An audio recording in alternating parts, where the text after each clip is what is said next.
বলছে গোরস্থান দেখলে সালাম দেওয়া যাবে কিনা? হ্যাঁ, সালাম দেবেন, আসসালামু আলাইকুম ইয়া আহলাদ দিয়ার। না না, বোঝেন নাই, বসেন বাবাজি বসেন।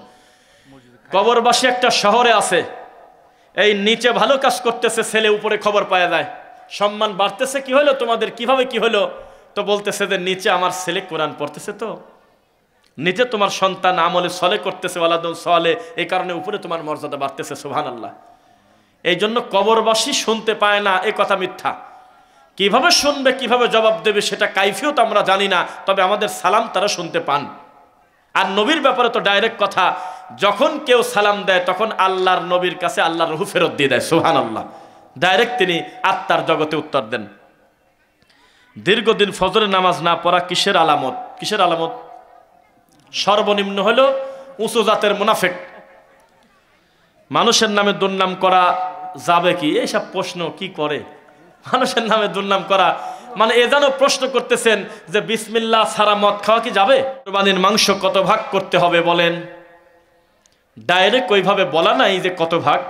কুলু আতইমুল কানিআ ওয়াল মু'তার, কুলু আতইমুল বাইসাল ফাকির। নিজে খাও, ফকির মিসকিনকে দাও, প্রতিবেশীকে দাও। 3 ভাগ করলে কোনো পাপ হবে না, তবে আপনার গতিতে মাপবেন।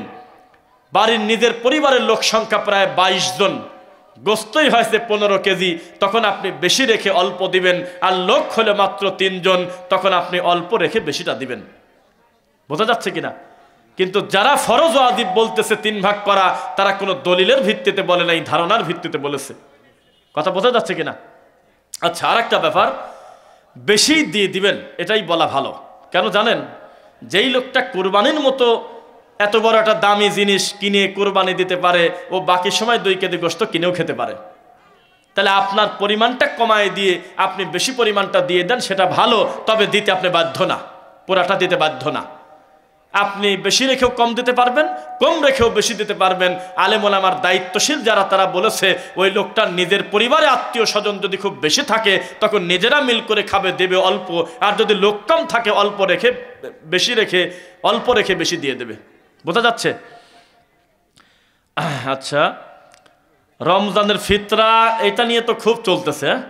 ইন্ডিয়ায় আমাদের কিছু সালাফি আলেম দ্বিমত করেছে, বলছে না, নবীর সময় ছিল দিরহাম দিনার, তো টাকা দিয়ে দিলে অসুবিধা নাই, এটা একটা মত তারা দিয়েছে। তবে অধিকাংশ জমহুর বললে বা অধিকাংশের মতামত বললে ভুল হবে না। দায়িত্বশীল অধিকাংশ আলেম, সেটা বাংলাদেশের বলেন, পাকিস্তান বলেন, সৌদি আরবের ফতোয়া বোর্ড বলেন, সেখানে খাদ্যদ্রব্যের তাআম, যেহেতু ডাইরেক্ট খাদ্যদ্রব্য শব্দটা উল্লেখ করা, খাদ্যদ্রব্য দিয়েই ফিতরা দেওয়াটা উচিত, এটাই বেশি সুন্নাহর কাছাকাছি। মনে থাকবে। 3, যখন বিকল্প খুঁজে পাওয়া যাচ্ছে না, তখন ভিন্ন কথা, যে নাই আহেন আমি কি করব। কিন্তু যখন ব্যবস্থা আছে খাদ্যদ্রব্যের, একটা কথা বলি, দাঁড়ান, ডক্টর মানজুর ইলাহির নাম শুনেছেন, হাফিজাহুল্লাহ। তিনি বলছেন, আমি ওইভাবে ভালো করে শুনি নাই, তবে তার নামে একটা লেখনী আছে সুন্দর, ফেসবুকে মাঝে মধ্যে আসে। কাউকে যদি ফিতরার চাউল দিতে যান, সে যদি বলে আমি চাল দিয়ে কি করবো, যদি না নিতে চায়, তাহলে বুঝবেন যে তার দরকারই নেই, আপনি নিয়ে চলে আসেন, তার সে হকদার না, তার দেওয়ার দরকার নেই। পণ্ডিতি করে কয় কি, আমি কি ঈদের দিন চাল খাবো? কে তোমার ঈদের পরে চাল কিনা লাগে না কোনোদিন? আর 30 মণ চাল হয়ে যাক, অসুবিধার কি আছে? এ তো অসল কিছু না, এটা তোমার হক। তোমার হকটা তুমি খাবে না কি করবে সেটা তোমার ব্যাপার। তবে আল্লাহ অনুমতি দিয়েছে, নবী সাল্লাল্লাহু আলাইহি ওয়াসাল্লাম বলেছে, তাআম খাদ্য উল্লেখ করে দিয়েছে কয়টা জিনিস, খাদ্যদ্রব্য দিয়ে দাও। কিশমিশ, জব, পনির, গম, তারপরে আটা, চাউল, যে মানের খায় সেই মানের। কয় কেজি দেবে? হ্যাঁ, আরে কি কয়, 1.5 কেজি, কয় কিনা? প্রায় 3 কেজির মতো দিয়ে দেন, অসুবিধার কি আছে? বছরে একটা বাড়ি দেওয়া, 2.5 কেজির উপরে দিয়ে দিবেন, ইনশাল্লাহ হক আদায় হবে। শবে বরাত, শবে মিরাজের রোজা কোনো আমল করা যাবে কি? আপনারা বলেন কি? শবে মিরাজ হলো আকীদাগত আমল, কথা বোঝেন না? শবে বরাত কিসের আমল? কেউ যদি বলে নবী মিরাজে গেছে উপরে, এটা আমি মানি না, সে কি মুসলমান না কাফের? আর কেউ যদি বলে আমার নবীকে আল্লাহ তার কাছে ডেকে নিয়েছিলেন, কিভাবে নেছে তা আমি জানি না, তবে নেছে আমি মানি, সূরা বানী ইসরাইল 17 নম্বর সূরা, আমল শেষ। আচ্ছা, শবে বরাতের ব্যাপারে আমলযোগ্য কোনো হাদিস এই পৃথিবীতে নেই। সহি হাদিস ডাইরেক্ট নাই, একটা হাসান পর্যায়ের হাদিস আছে, বাকি সবই জাল জয়ীব। সেই হাসান হাদিসে আমলের কোনো কথা নাই। বলা আছে কেউ যদি হিংসা অন্তরে না রাখে, বিদ্বেষ না রাখে, আর যদি শিরক না করে, তাহলে সে যদি ঘুমিয়েও থাকে ঈশান নামাজ পড়ে, আল্লাহ অটোমেটিক ওই রাত্রে মানুষকে ক্ষমা করে দেয়। এটা একটা বোনাসের মতো, বাৎসরিক একটা বোনাস। আচ্ছা, মৃত ব্যক্তির উদ্দেশ্য করে কোনো খাবার চলবে না। চলবে কি? বাংলাদেশে সবচাইতে বেহায়াপনা দুইটা কাজ, একটা হলো বরযাত্রীর খানা, কন্যা পক্ষের উপরে জুলুম করা, আর একটা হলো মৌতি খাওয়া। এই দুইটা খাওয়া হলো মানুষের প্রতি জুলুম করা। এগুলো যারা খায় তারা হলো ছোট লোক, তাদের কোনো ব্যক্তিত্ব নাই, তাদের হায়া নাই, তাদের লজ্জা নাই। আচ্ছা, 40 সম্পর্কে মানুষকে এত বোঝানোর পরও শোনে না। ওই যে খাওয়ার বিষয়, যেহেতু বিষয়টা খাদ্য সংক্রান্ত, তাই মানতে চায় না। তো খাইতে তো মজা লাগে। ছোট লোক, যে লোক মরে গেছে তিনি কয়দিন শোক পালন করবে? তার পরিবার আর বউ 4 মাস 10 দিন। তাহলে ভালো মানুষের বাচ্চা বাড়ি থেকে খিচুড়ি রান্না করে ওই বাড়িতে দেওয়াটা উচিত ছিল, যে শোনো আল্লাহ অনুমতি দিয়েছে, তোমার ভাই মরে গেছে, তোমার রান্না করার দরকার নাই, জোর করে হলেও তাকে একটু খাওয়ানো উচিত ছিল, কারণ তার নাকের পানি আর চোখের পানি একা গেছে। আরে কত বড় ছোট লোক! ওই লোক এমন বিপদে পড়লো, তার ভাই মরে দেয়, এখন গোয়ালের গরু ভাই করে নিয়ে এসে জবাই করে খাওয়ান লাগতেছে। ছোট লোক এগুলি, যারা তারা ছোট লোক। ওই যে বললাম যে এখন ইদানিং বেদাতিরাও সত্য স্বীকার করে। বেদাতিদের একটা মাওলানা আছে, মুফতি আরিফ বিন হাবিব, সেই লোক পর্যন্ত কয়দিন আগে একটা বক্তব্য দিল, দেখলাম উনি বলতেছে এগুলো খেলে মানুষের আত্মা পচে যায়, এগুলো খাবেন না, এটা উনি বলছে। আল্লাহ আমাদের হেদায়েত দিক, বলেন আমিন। ফিতরা কবে দিতে হবে বলেন তো? 10 দিন আগে নাকি? চাঁদ দেখার পরে, ঈদের নামাজের আগে। তবে আগে দিলে আদায় হবে কিনা এই ব্যাপারে পক্ষে বিপক্ষে কথা। তবে চাঁদ দেখার পরে আপনি ইনশাআল্লাহ পাওনাদারের হকটা বুঝিয়ে দিবেন। ইফতারের সঠিক সময় কোনটা? কারোকে জিজ্ঞাসা করার দরকার নাই, গুগলকে জিজ্ঞাসা করে দেখবেন কি কয়। গুগলে লিখবেন সানসেট, কি লিখবেন? দেখবেন গুগল বলে দেবে পৃথিবীর যেখানেই আপনি থাকেন না কেন, আপনার দেশে সূর্য ডুববে কয়টায়, মাগরিবে রক্ত হবে কয়টায়। আর বেদাতি হুজুর আল্লাহর নবীর এই সুন্নাহটা হত্যা করার জন্য তারা ক্যালেন্ডারের পর আবার অতিরিক্ত একটা প্লাস চিহ্ন দিয়ে 5 মিনিট 3 মিনিট যোগ করে দিয়ে লাগছে, সতর্কতার জন্য 3 মিনিট যোগ করা হলো। নাউযুবিল্লাহ পড়েন। লা ইয়াসালুন নাসু বিখাইর মা আজ্জালুল ফিতর। আমার উম্মত কল্যাণ হারিয়ে ফেলবে যদি তারা তাড়াতাড়ি ইফতার না করে।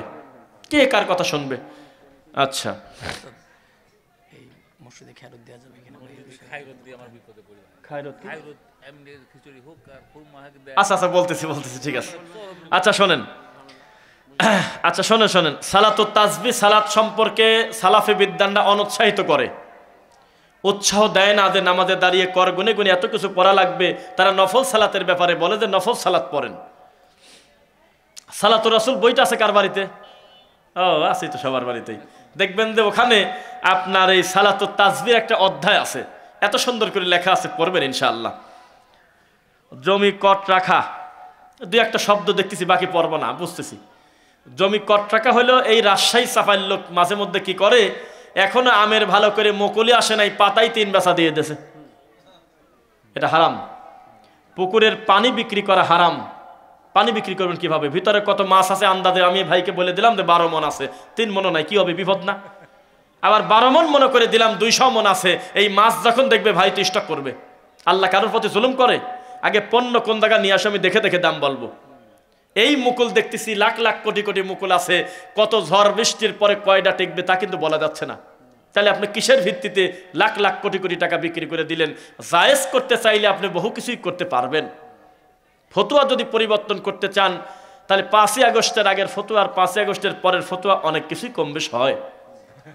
বহু লোকে খোসা বদলাইছে, আমরা দেখছি তো। এই তাদের সাথে যোগসূত্র হয়ে পদ নিয়ে বসেছিল টুপিওয়ালা লোক, যেই চলে গেছে ওর বিরুদ্ধে মিছিল করতেছে। তাহলে আসলে কোন মাল বোঝা যাচ্ছে না। এই জন্য আপনি অস্পষ্টে যাবেন না, পণ্য বিক্রি করবেন যে ভাই তুমি দেখো আমার ফলটা 2 চোখ দিয়ে টাকা দেখো, এই হলো অবস্থা, দাম ধরে তুমি নেও। আর 2, এইরকম লোক আছেই সমাজ, আমি জানি না, এখন মনে হয় কমে গেছে। ওই নিজের হক হালালের বাপের জমি ভালো সব ঠিক, এই জমিটা মানুষের কাছে করে কি ওই যে হয় কি বলে ওটা কর থয়, বন্ধক থয়, বন্ধক তো না বন্ধকই মনে হয়, টেন্ডার রেখে কট রেখে এই লোকটা হদে চলে গেছে ওই টাকা নিয়ে। আস্তাগফিরুল্লাহ। মানে উনি যেদিন টাকা ফেরত দেবে সেদিন ওই লোকটা জমি ফেরত দেবে। সুদ না কোন তো জ্বালা। সুদ এখন একটু নরম পর্দায় চলে আসছে নাকি? নাউজুবিল্লাহ মিন যালিক। কি হবে? টাকাই থাকবে, আমি সম্পদ খেয়ে যাবো, এটা হলো হারাম সুদ। আর যদি হয় যে না আমি 30,000 টাকার বিনিময়ে 1 বিঘা জমি, আমি কি মধু চাষ করবো না নারকেল করবো আমার ব্যাপার, পুরা জমি আমার 1 বছর পরে আমি জমি ফেরত দেব, টাকা নেব না, তাহলে সেটা জায়েজ। মনে থাকবে এরকম খুব কম হয় আমাদের দেশে। ওই জমি কটে দিয়ে দেশে কয় না ওই কিনা খেয়াল করে লোক নাই, আমার ছেলে পেলে নাই তো, বেশিরভাগ ঢাকা থাকি, 10 বিঘা জমি মানুষের কাছ থেকে টাকা নিয়ে কটে হয়ে গেছে, মরলেই বিপদ আছে, কবিরা গোরা করতেছে লোকটা প্রতিদিন রানিং। নাউজুবিল্লাহ পড়েন। তারপরে সম্মিলিত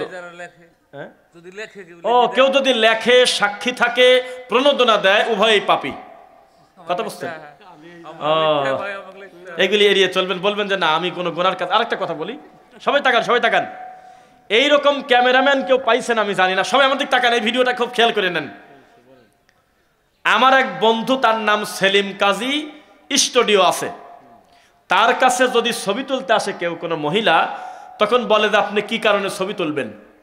যদি বলে যে কিস্তি তুলবো, তাহলে উনি ছবি তুলে দেয় না। কথা বোঝেন নাই? যদি বলে যে আমি কিস্তির টাকা তুলবো, তো ভাই সুন্দর করে বলে, কারণ এটা তো পাপ মনে করে না, গাড়ি কিনবো বা এটা কাজ করবো, তো ভাই তো ওখানে পুরুষ মানুষের ছবি দিলে কাম হয় না, মেয়ে লোকের ছবি লাগে, তো টাকা পাস করব, তো স্যার বলছে ছবি নিয়ে আসো। তখন উনি বলে আপনি অন্য কোথাও কি করবেন আমি জানি না, তবে আমার দোকানে আমি ছবিই তুলবো না। পরিস্থিতি কত কঠিন দেখেন। মানে উনি ছবিই তুলে দেবে না, সুদের সাথে তো সম্পর্কই নেই। বেঁচে থাকবেন ইনশাল্লাহ। আপনি বলবেন যে ভাই এই পাপ থেকে আপনি বেঁচে থাকেন, এরপরেও যদি অন্য কোথাও গিয়ে পাপ করে আপনি দায়ী হবেন না, ইনশাল্লাহ আপনার দাওয়াতে কাজটা হয়ে গেছে। সম্মিলিত মোনাজাত সম্পর্কে, সম্মিলিত মোনাজাত বৃষ্টি চাওয়ার সময় করবেন। আল্লাহর নবীর কাছে জুমার নামাজের আগে, নাম নাই, হাদিস আছে, একজন সাহাবী এসে বললেন আল্লাহর নবী, এই যে অবলা জন্তু কষ্ট পাচ্ছে, ঘোড়া তারপরে দুম্বা খুব কষ্ট পাচ্ছে, মাটি ফেটে যাচ্ছে, বৃষ্টি নাই। তখন আল্লাহর নবী হাত তুলে সবাইকে নিয়ে দোয়া করলেন। কিভাবে দোয়াটা উল্টা হবে না সোজা হবে? দোয়া করলেন তিনি খুতবার ভিতরে, বাইরের বর্ণনাও আছে। তখন আকাশ থেকে এমন হইল, বিনা মেঘে আল্লাহ হঠাৎ করে একটা কালো মেঘ দিয়ে দিল, ঝরঝর করে বৃষ্টি নেমে গেল। পরবর্তী সপ্তাহে আবার ওই এক লোক অথবা অফিরাওয়াতিন আর একজন লোক ফুলান কে জানি না, তিনি বললেন আল্লাহর নবী বৃষ্টি বেশি হয়ে গেছে, আপনি দোয়া করে দেন আল্লাহ যেন বন্ধ করে দেয়। তখন আবার দোয়া করলেন। একাকি দোয়া করবেন, অসুবিধা নেই, একাকি, কিন্তু নামাজের পরেই করতে হবে, এইটা মাথায় নিলেন কেন? আমি সবাই নিয়ে করবো না, সালাম ফেরার সাথে সাথে একাকাই করে। একাকাই আপনি করতে বলছেন কিনা? ওই সময় আপনার গতিতে করবেন, শেষ রাত্রে করবেন, কবরের পাশে গিয়ে একা করবেন, কত কাজ আছে আল্লাহর সাথে, আল্লাহর কাছে চাওয়া যায় না, কিন্তু নামাজের সাথে এটা যুক্ত করে নিলেন কেন? নামাজের পরে তো জিকিরের জায়গা, বাবু যিকরি বাদাস সালাহ, প্রত্যেকটা হাদিসের কিতাবে নামাজের পরে জিকিরের একটা অধ্যায় আছে, তার ভিতরে মোনাজাতের আলোচনা নাই। বেঁচে থাকবেন ইনশাল্লাহ। চাকরিতে 5 লাখ টাকা দিয়ে ডাকে, তবে তার বেতন কি হালাল হবে? আমাদের একজন সালাফি বিদ্যানের একটা ফতোয়া দেখলাম, উনি বলে নাই যে এটা কোরআন হাদিস, তা বলে নাই, তবে বলছে এরকম একটা মত পাওয়া যায় যে কেউ যদি পরীক্ষা দেয় প্রাইমারি নিবন্ধনে বা চাকরির জন্য, চাকরি পরীক্ষা যদি তার দুর্বলতা না থাকে, উনি যদি ওখানে ফার্স্ট হয়, 1 নাম্বার হয়, বা যে 20 জন নেবে 20 জনের সিরিয়ালে আছে, 21 নাম্বার না, তখন যদি বলা হয় 5 লাখ টাকা দাও নইলে চাকরি হবে না, তখন তার এই 1 নাম্বার পজিশন টিকানোর জন্য ঘৃণা করে হলে ওই টাকা দেওয়া জায়েজ আছে, এটা বললেন। আর যদি হয় যে না ও 90 নাম্বারও জবর খারাপ, কিন্তু টাকার গরমে ওই 2 নাম্বার আলার ওই 2 নিয়ে ও 2-এ বসবে দেয়াশারি, ওই জিনিসটা ঠেকানোর জন্য ওই 2 আলা টাকা দিতে পারে, তবে 90 আলা দিতে পারে না, কারণ তার যোগ্যতা নাই, মূল কাজে সে পারে নাই, টাকাটা কিসের ভিত্তিতে দেবে? তবে আমার আবার নিজস্ব একটা আলোচনা আছে, ওই টাকাটা দেওয়ার পরে চাকরি পাওয়ার পরে লাইভ এসে জাতিক বলে দেওয়া লাগবে যে হলে আমাদের টাকা খাইছে, তত চাকরি তো ছুটবে না, কারণ বলবেন ভাই দেখেন আমার পরীক্ষার দুর্বলতা ছিল না, আমি মার্ক পাইছি, আমি কাউকে ধরে আসি নাই, আমি যোগ্যতা নিয়ে যখন চাকরিতে ঢুকবো এই শয়তান মিলে আমার বাপের কাছে 5 লাখ টাকা চাইছিল, বাড়ি বেচে দিয়েছে, কেমন লাগে এখন দেখ। চাকরি করা যাবে না। ইসলামী ব্যাংক বা অন্যান্য যে সমস্ত শরিয়া ভিত্তিক ব্যাংক, হ্যাঁ, এই সমস্ত ব্যাংকের ব্যাপারে আমাদের আলেম ওলামা বলে, যেহেতু একটা ফতোয়া বোর্ড আছে, শরিয়া বোর্ড আছে কিনা, তাহলে ডাইরেক্ট ব্যক্তি গুনাহগার হবে না। লেনদেন করার কারণে ওই দায়িত্বশীলরা যদি কোনো অস্পষ্টতা করে পাহারাদার হিসাবে তারা পাপী হবে। আমাদের এই দেশের বহু দায়িত্বশীল আলেম কিন্তু ইসলামী ব্যাংকের ওই শরিয়া বোর্ডে আছে না, এটা বলছে। তবে আর একটা ব্যাপারে আপত্তি করছে আলেম ওলামা, যে যতই অনুমতি থাক আপনি লোন নেবেন না, কথা কয় না, লোন নেবেন না। 2, আর একটা কাজ করবেন না, টাকাটাকে ফিক্স করবেন না, যে টাকাটা দিলাম প্রতি মাসে আমাকে 20,000 15,000 টাকা করে দেবে, এটা থেকে বেঁচে থাকতে বলছে কি আজকের দিনে যেহেতু নিজের বাড়িতে কোটি কোটি টাকা লাখ লাখ টাকা রাখা এটা অসম্ভব একটা ব্যাপার, তাহলে টাকাটা শুধুমাত্র সেভিং করা যায়। সেভিং অ্যাকাউন্ট বোঝেন? সেভিং অ্যাকাউন্ট মানে টাকাটা আমি ওরে রেখে দেবো, কোনো লাভ খাবো না। আর দেখবেন তারপরেও বছরে কিছু মেসেজ আসে যে আপনার কিছু ইন্টারেস্ট আসে না মেসেজ? আপনাদের কি আসে? ওই ইন্টারেস্টের সমপরিমাণ টাকাটা বের করবেন, বের করে ডাইরেক্ট একটা চলন্ত ফকিরকে দিয়ে দিবেন। মানুষের নিন্দা করবেন না। ওয়াইলুল লিকুল্লি হুমাযাতিল লুমাযা, পর নিন্দাও করবেন না, মুখামুখি নিন্দাও করবেন না। আরেকটা আমলের কথা বলে বক্তব্য শেষ করি। মানুষের সমালোচনা, নাম ধরে গীবত করা শরীয়তের উদ্দেশ্যে ছাড়া দুনিয়াবি কারণে বৈধ না।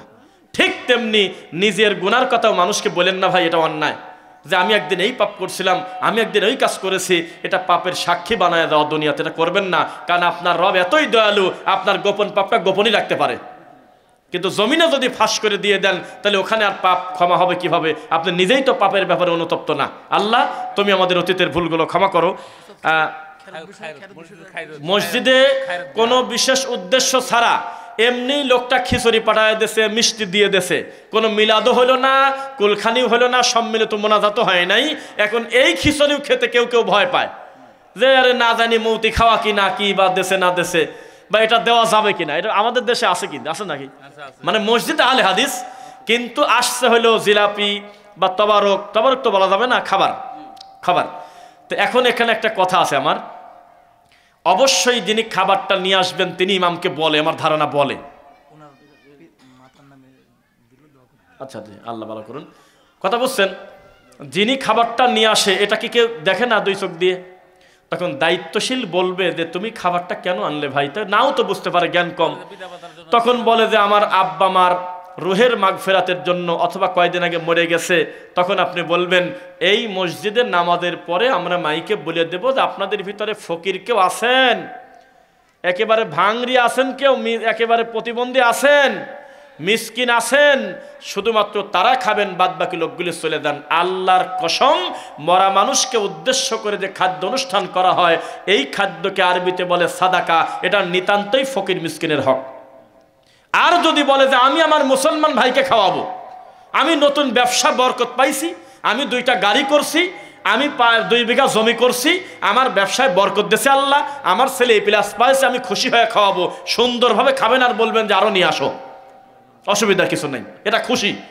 তাই বলি মরা বাপ, দাদা, নানা, এই সমস্ত লোকের ব্যাপারে খাত নাই দুনিয়াতে। কত এতিমখানা আছে, ফকির মিসকিন আছে। আল্লাহর কাছে ক্ষমা চাই, আল্লাহ ক্ষমা করুন। সভাপতি সাহেবকে আপনি কি ধৈর্য দেখেন। আজকের দিনের মাহফিলের সভাপতি কিরম হয় জানেন? নামাজও পড়ে না, ওই মাঝে মধ্যে 2 মিনিটের জন্য আসি বক্তব্য দিয়ে রানিং মাহফিল নষ্ট করে চলে যায়। সেখানে শ্রোতার চাইতে বেশি গুরুত্ব দিয়ে আমাদের সম্মানিত ভাই হাফিজুর রহমান হাফিজাহুল্লাহ, তিনি সাদিপুর জামে মসজিদের প্রেসিডেন্ট, আল্লাহ এই সম্মান তুমি তাকে দুনিয়াতে দিলে, আল্লাহর কাছে কল্যাণের দোয়া করে তিনাকে যেন আল্লাহ জান্নাতি মানুষ হিসেবে কবুল করে। আমার ভাইয়ের পরিবার পরিজন সকলকে যেন দিনের জন্য কবুল করে। আমার ভাইয়েরা আছেন আলেম ওলামা, তারপরে আপনার রুবাইদা ভাই থেকে শুরু করে ইব্রাহিম ভাই, যাদের মাধ্যমে আল্লাহ আমাদেরকে এখানে এনেছেন, আল্লাহ সকলকে তুমি উত্তম বিনিময় দাও, আল্লাহুম্মা আমিন। এর আগে কোন একটা মাদ্রাসায় আশপাশে আসছিলাম, আব্দুল রাজাক বিন ইউসুফ, আব্দুল্লাহ ভাই, আমরা 3 জন বক্তব্য দিয়ে গেছিলাম প্রায় 4-5 বছর আগে, কি নিয়ামতপুর চারঘাট। তো এখানে আসার পর অনেকেই মনে করায় দিল। আল্লাহ তাআলা আমার ভাইদেরকে তুমি কবুল করো, দিনের জন্য কবুল করো। আমি এখন সভাপতি সাহেবের